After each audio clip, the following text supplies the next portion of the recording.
Huh.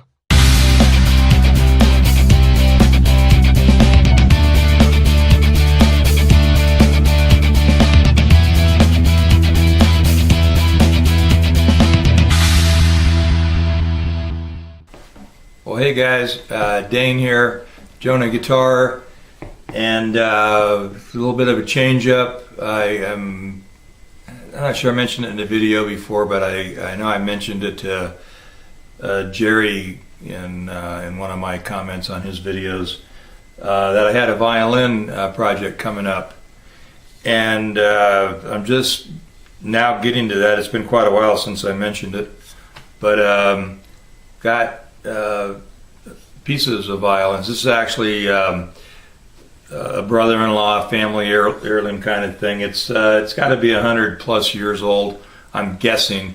That was one of the comments I was making or asking Jerry Rosa over at Rosa Stringworks, because he does a lot of this sort of thing, and I was hoping he'd be able to help me date this. So this also kind of goes back to some of discussions that several guys like me, Jerry, Ken, Beamer, Jason Beam, who else? Randy Schardinger, and I should say Ken Boudreau. I think all of the guys have talked about, you know, hot hide glue versus tight bond, or that sort of, just a regular carpenter's glue. And this instrument will definitely be going back together with hot hide glue. I wish that there were some 100-year-old violins and guitars that were put together with aliphatic resin, carpenter glue, so that we could know what would happen to those after 100 years of sitting in somebody's attic. So one of the complaints about hot hide glue is that, hey, after 100 years, things dry out and things tend to come apart. I'm kind of where, we don't really know what the other glue would do, so I'm definitely using that to put this back together. And one nice thing about it is that it came apart really clean, and it's obviously this thing was in an attic or it was in a garage or somewhere, got a bunch of heat, and just after 100 years it dried out, and it definitely came apart. I don't want to drop parts. It does come apart. Should do this over a bench. Okay, here's basically how it came to me. Oh, I dropped a part. Well, I'm going to set it down on the bench. I know I've had it in halves. I'm picking up this piece before I lose it, and I'm going to move the camera over to the bench. Hold on.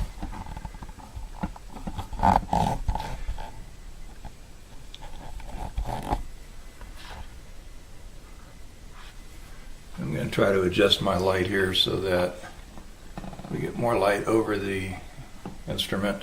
There we go. That blur.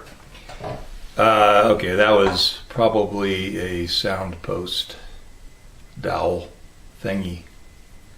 I've only kind of rehabbed one other violin ever, and fortunately my brother-in-law doesn't want this thing playable, although I'm going to shoot for that. Alright, so here we go. Why it came apart. Oh, okay, it has to come out this way. Alright, so the neck block was stuck underneath the other piece. So we've got half of the top. I got a couple strings in there. Half of the top with the tone bar, and it's coming apart here at the corner joints. On this side, all of these are loose. What you in a guitar you would call this a kerfling, strip. It's not kerfed, but it serves the same purpose. So it helps glue the sides to the top, and back in this case. And some of that stuff's way loose. So we'll be cleaning that up and re-gluing that as much as possible. The other, if you dealt with hot glue, you know, is that it's kind of, it'll reconstitute. So get all the dirt and crud out, and then once you start applying more glue, it makes the old glue soluble and will not interfere with the good glue up. So that's a plus. It's got some kind of, can you see in there? Yeah, some kind of weird, I don't know, maybe it was a, you know what, I bet you that was like a hornet's nest or something at some point, because it's got that whole outline of that, and it feels kind of muddy. So that's probably what that was. So there's a piece. I think, well, there's the string nut right there. I've got another piece of kerfling that's just loose, and then the old string, the tail piece. Somebody just put a chunk of wire in that at some point and had it tied around the button. I'm not sure if there is a button on this one. It might be in there. The tail block is, I didn't point that out, the tail block is split in half, and you can see it has half the hole there. So and what is that? I'm not sure where that came from. Oh, that might be part of the it's either part of the neck. I'll have to see about now if the grain's all wrong. It might be part of the tail block, just a little chunk of wood. So there, and I can, you know, I'll explore and see where all this stuff fits.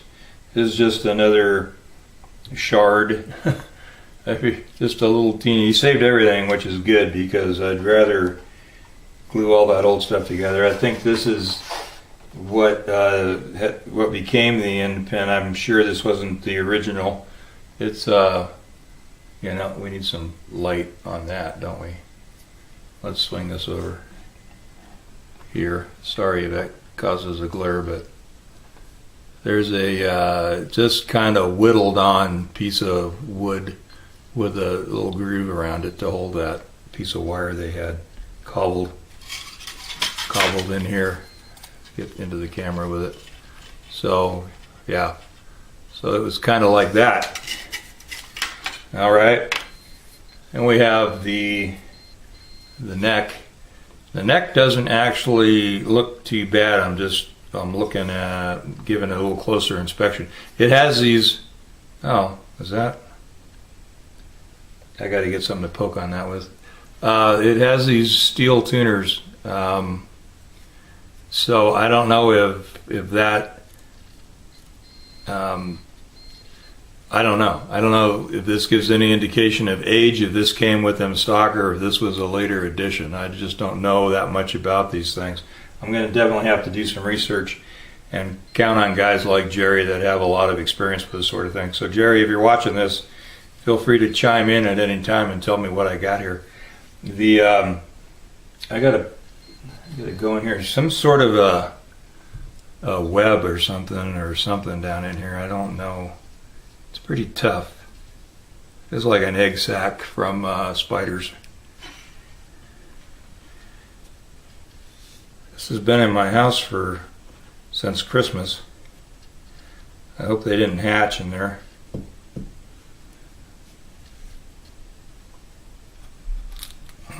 Okay, well, I'm going to probably see if I can take these tuners out here. This one's got some string wrapped around it, and anyway, I realize I'm not doing that in the camera. Sorry. So I got the egg sac out of there. Don't see any little guys cruising around. That's a good thing. And the fretboard. I'm sorry, it would be a fingerboard in this case. I'm really used to fretted instruments. The fingerboard here is actually separating from what, yeah, it's definitely got a gap there. So I will go ahead and get that the rest of the way off, and then re-glue it. It's this. It looks like the stock board that would have come with it. I'm sure, although there are some chips along this edge which are kind of unexplained. So maybe this isn't the original, but I don't know how you would chip the edge of a neck that's under a fretboard unless it had been separated or something. You can see right here. Maybe you can't see that. There you go, getting the light. Little chip right there, and then further down the neck there's another one. Anyway, and then it's separating up on the front edge. So that'll all come apart. And then I have just the bow with no hair, and I have done a rehair on these in the past. In fact, I think that might have been when I found Jerry Rose's channel the very first time. I think I just did a search on restringing a bow, and I could be wrong, Jerry, but you're getting the credit for it anyway. I think I watched one of your videos to see how to do this. This end obviously just got shaved off, and I think there's supposed to be a little block in the very end of that will hold the hair in place. So anyway, I don't want this to get terribly windy here, and I'm going on. I'm almost 12 minutes right now. So what I'm going to do is I have this big plastic tote here, and I'm going to put all these pieces. So obviously it's extremely dry. I'm going to put all these pieces in the tote, and then I am going to I've got sponges. I thought about just putting open containers of water in there, but with my luck I'd have it all laid out in there, and then I'd knock the thing over and it'd be a mess. So I'm going to soak these, and then put them in baggies, and then just leave the baggies open inside the tote so that we get some humidity into this thing. So that's what's going to happen.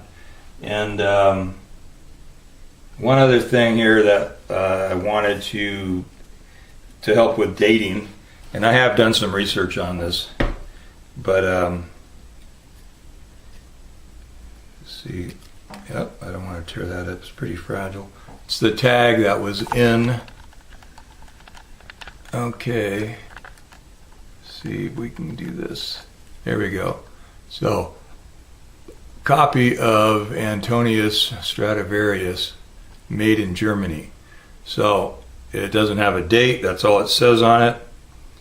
And if any of you can give me an idea of dating of when this company was in business, or if you've seen tags like this and you have an idea what year the instrument is, let me know, because I'm just curious to know. So I'm going to put it in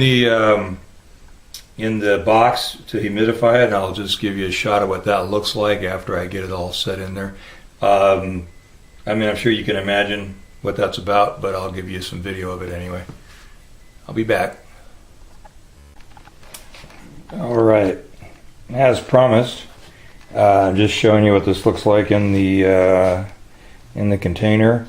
This is just that one little section. Now, this section, this back is split right here from, there's actually a chip right there out of that, so that's something else to mess with. But from the front to, from side to side here, there's a split. It's solid at about midway down is solid. Now, I'm probably not going to separate that part, but we'll see. And I am going to separate the front from the back and the sides, though, so I can kind of reassemble it. So all this stuff is loose, and it's hard to tell what needs to be glued and what doesn't, so I think if I just take it all apart, I'll be further ahead. The tail block was just right here. was not actually attached over here either. It just came out as I was moving things around. So I'll just check this every day, see how much of the moisture has evaporated out of the sponges. I got a couple sponges here, and then over here, because I didn't have any more sponges, I've just got a bottle with some paper towel watered up in it and dumped water in there. So that'll take a while to evaporate as well. And I went ahead and put in a baggie in case it flipped over. It won't cause any problems. So that's it for the violin. Like I said, any information you might be able to give me on that, I'd appreciate it. And we'll talk to you later.